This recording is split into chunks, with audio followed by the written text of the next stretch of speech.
Have, has, auxiliary verb or principal verb. He has bought a book. সে একটি বই কিনেছে।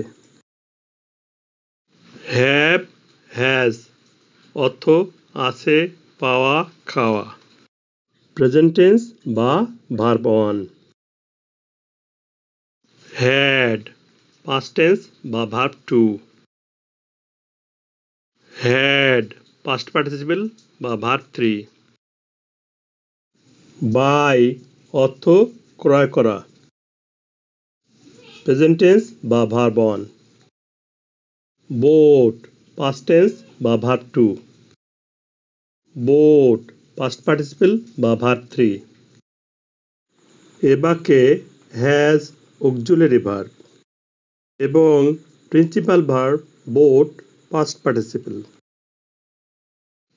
তাহলে বাক্যটি প্রেজেন্ট পারফেক্ট টেন্স। এখানে auxiliary verb has present perfect tense গঠনে সহায়তা করতেছে। has যখন auxiliary verb হবে তখন ইহার কোনো অর্থ থাকবে না। He has a book. তার একটি বই আছে। এ বাক্যে has ছাড়া আর কোনো ভার্ব নেই। তাহলে has principal verb. has principal verb হওয়ায় 2 নম্বর বাক্যটি প্রেজেন্ট ইনডেফিনিট টেন্স হয়েছে।